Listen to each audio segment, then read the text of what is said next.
Hello, so today we're going to be playing Blameless. It's only a short thing, but I think it's pretty interesting. I know it's been kicking around for years, but I only just stumbled upon it a little while ago. So it's basically an escape room game.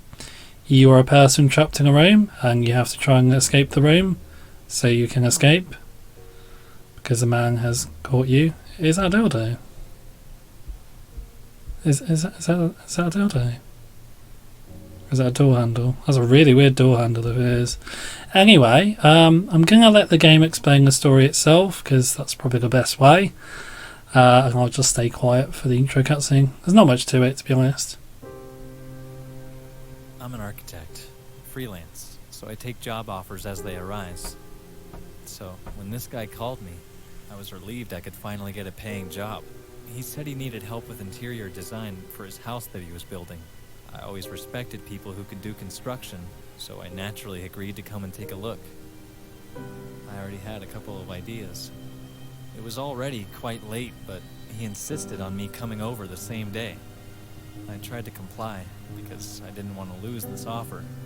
I drove there with my car. His house was all the way over in the suburban area, quite remote, but with other houses nearby. Quiet place. The man met me at the front gate. It was a temporary fence, and the gate was made of rotting wooden planks. He started showing me around the yard. It seemed weird that there was a large garbage container blocking the way, so we had to go through the garage to get inside the house. He took me through the rooms, so I started looking around. At one point, I saw a stain, and at first glance it seemed like brick dust. But then I realized it was blood, spilled on the floor. I thought that maybe there was another worker who got injured, so I turned to tell the man. That's when I saw his hand raised to hit me. He was holding a metal rod. Before I could defend myself, he hit me in the head. I must have passed out. I don't know how long I was out. When I woke up... Well, yeah, so that's the intro. I mean, it's good enough for the game, but it's a bit flimsy, isn't it? Like, who goes over to somebody else's house in the middle of the night to do architecture? That sounds like a euphemism. That hurt.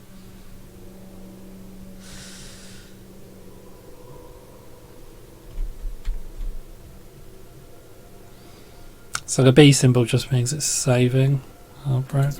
thing does not look like it's the result of a banal injury. He means banal. I'm going to let that slide.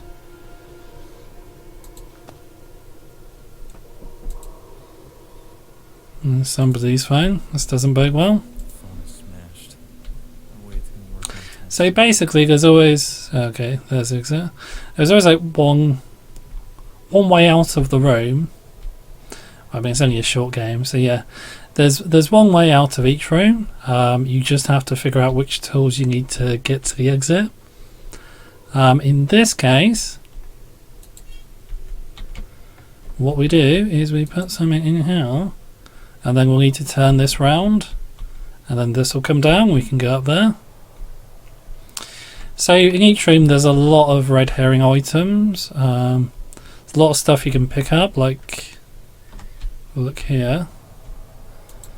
This hammer, completely useless, but we can pick it up. These pliers, useful. And we can also pick them up. Okay. I like this. I'd like to see more stuff like this. That has no point. Like I like the realism of it, sort of thing. Like, I mean, the intro isn't realistic. Who goes to a random person's house in the middle of the night to do architecture, inverted commas, or air quotes? But I like that it's a puzzle game set in a real world setting, rather than, you know, like fantasy or sci-fi or something. Because you're trying to solve these puzzles to get out of here, aren't you? Shit, it's dark.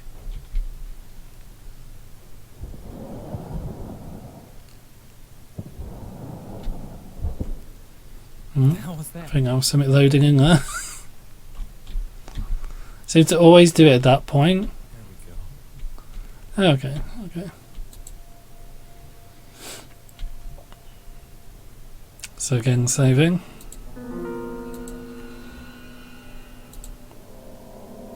So it's like a library card belonging to Helen Woodward. How did it get here? Woodward. Can I keep it? No? I want to go to the library. I can pretend she's like my sister or something and get books for free. Even though you can just get a library card yourself and get the books for free that way. It's a bit of a stupid plan, but you know. I was going to say. But yeah, it's only like a 20-minute experience, really.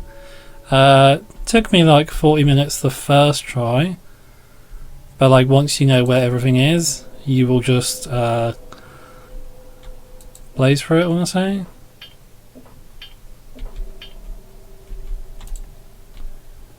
Because there's only like 4 rooms. Okay, okay. We have an inventory. Can't remember how to access it. Okay.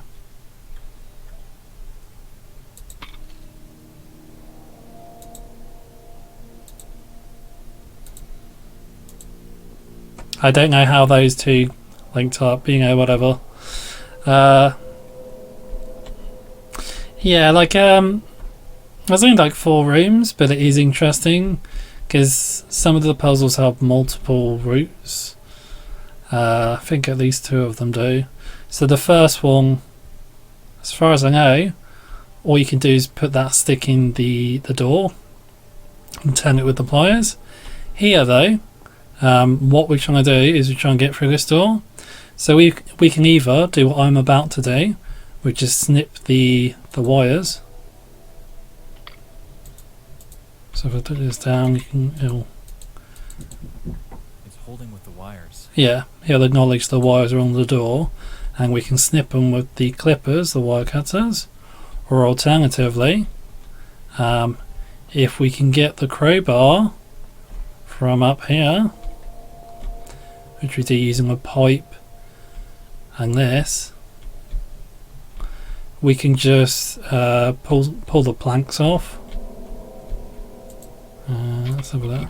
It's holding with the wires. No, there's no prompt for it. But yeah, you can like pull the planks off the door, and the door just, I think, falls off. So that's nice as an alternative. And then all the later puzzles, or like the end of the game, there's 2 ways for you to get out of the game or to end the game. Same ending, but depending on what you do, you get a slightly different route out of the game, which is cool.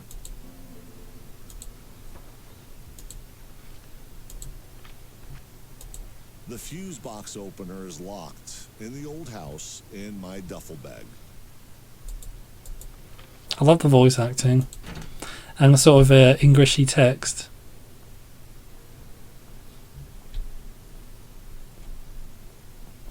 Yeah, I don't know what is up with those like little hitches. Dragging stain again. Oh, okay. I've played this several times. I've never seen that before. I've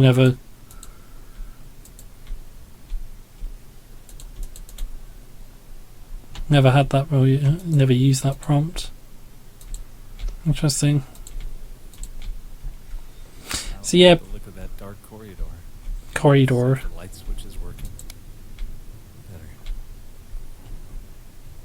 Yeah, so basically, oh dear, there it is again. The guy who invited us here killed a woman. By the looks of it. I'll find her body in a second. And then for some reason invited us over to do some midnight architecture. Yeah, I don't know. Okay, maybe the developers made a sequel to this, I don't know. It would be interesting. I do like the story. What the hell? Oh damn, she dead. Shit. She's dead. It's dust. That's hair. She definitely has hair. Oh dear. What's the address of this house? Was she invited here too?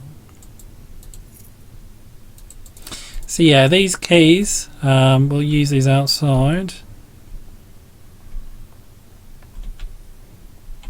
Finally out of the house. And this is almost the end, so you get an idea of how long this game is.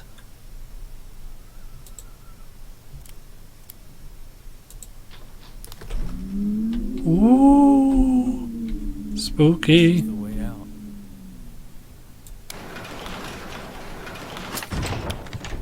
Oh damn. Jesus. This place is scary. Shit. No power.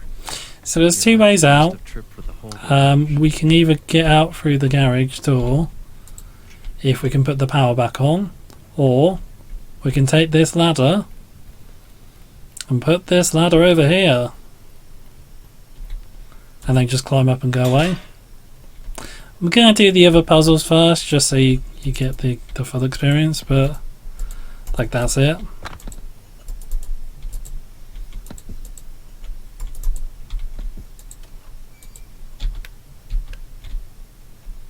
Don't know what's going on with this torch as well, like the angle is really weird.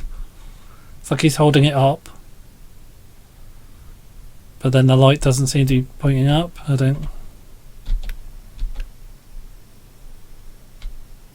And there's no light coming from the bit at the top that looks like the actual lamp, is there?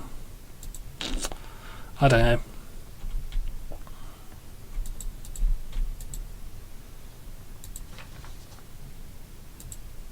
July 2001. This audio. Subject. Final reminder letter.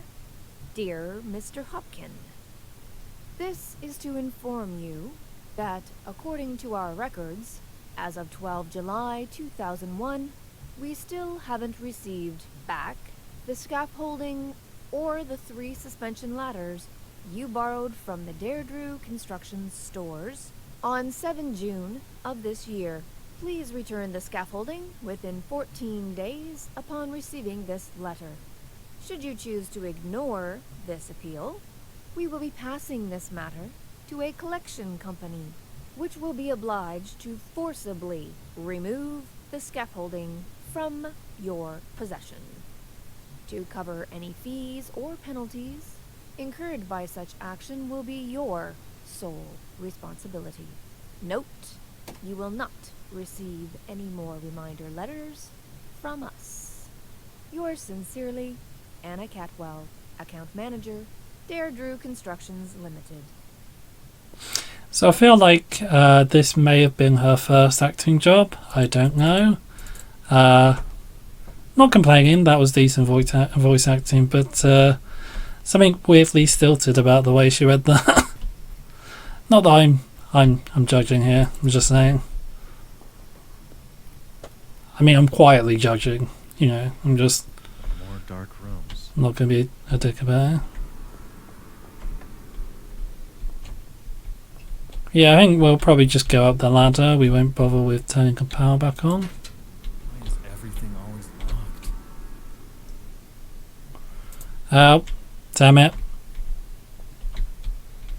I made the keys, I forgot the keys. So, I do like some aspects, I like it in general, but there's some aspects I especially like in terms of realism, like the way if you use keys, the key is left in the door. So we've had to, because I left it in the door, we've had to backtrack to go and get the keys again, to then use them on a different door. And then I can retrieve them again, even though I don't need them for anything else. But I think that's a neat touch. Anything useful here? What's this? Ah, I believe this thing can open fuse boxes. So we'll go put the power back on, but then we'll go up the ladder, because I'm a contrary person like that.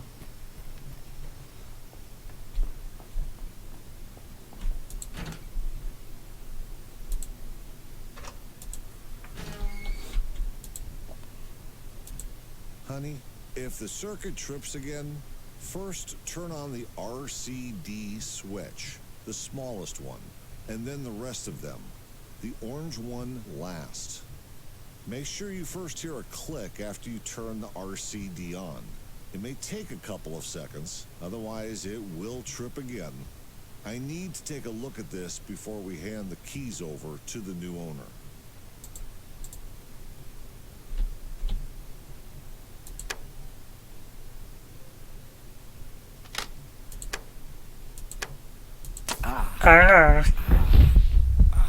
Oh damn.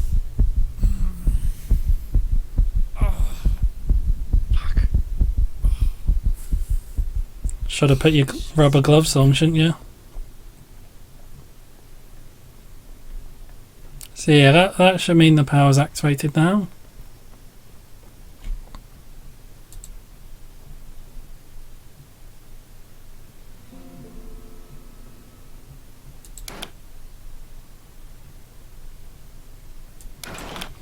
I guess we could go out of the garage.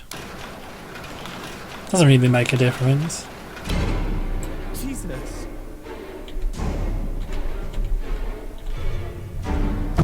Oh dear. Okay. Try it again. Can we crouch in this? Oh, okay, yeah, we can. See, I was thinking, I was sure I remembered we were able to open the door all the way before. Get away from me. Oh dear, oh dear, oh dear, and he runs like a maniac. Good lord. There it is. This is Whitewater Police. Don't shoot, I'm a human. No? You're under arrest. Yeah, no, okay. Get down on your knees. But I didn't do anything. Get on your knees now. So his name's Garrett. Did he tell us his name? I can't remember. He's a very forgettable person. This is what happened. He was chasing me with a rod in his hand. He must have hidden when he saw the police cars pulling up to the gate. Mr. Malcolm, we searched the yard thoroughly and didn't find any evidence suggesting there was another man. No. He was there. He was the owner who called me. The former owners sold the house due to personal financial problems 2 weeks ago. They moved to a different town on the other side of the country. The private company who owns it now proved all their employees were off-site, having a team building activity that night. How could you not find evidence of him? I'm telling you, he was there. I heard you. Our officers got a phone call from one of the neighbors reporting lights coming on in the house and suspicious person moving on site. They gave us your description. They never saw another man. How could that be? This doesn't make any sense. Let's cut the crap. What? It does make pretty clear sense to me.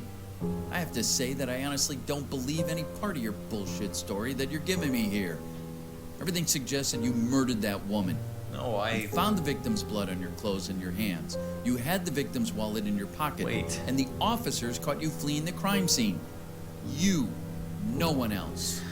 Guess whose fingerprints match the ones we found on the victim's body? Oh damn.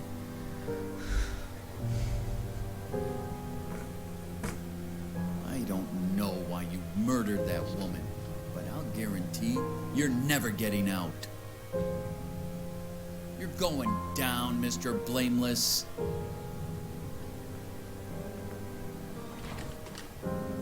Wow. So yeah, that ends a lot differently than you expect, I think. I never thought that picking up all that stuff would lead to us being marked as the villain. Being I guess it's just how these things go. I gotta say, I kind of like the Englishy or bad English element to the dialogue. It's sort of rough and stilted. Reminds me a bit of James Sunderland, is it, in Silent Hill 2? And I forget the voice actor's name, but his performance in that. That's how it all began for Oh. me. And it was far from over. I think that's it. Yeah. So it reminds me of the I'm blanking on his name for the moment, but the voice actor for James Sunderland in Silent Hill 2, that sort of stiltedness, where it doesn't sound like natural dialogue, but it still kind of works. Like the dialogue in Blameless feels a little like that to me, which I'm guessing is because the developer isn't English or American.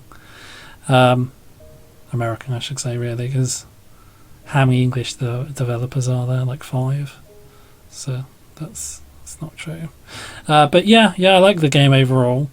I wish there was more stuff like this, because it is an interesting concept. I think it does it quite well. I don't know why they put a dildo in the game. That seems obscene to me, but I'm willing to overlook it because the rest of the game is interesting.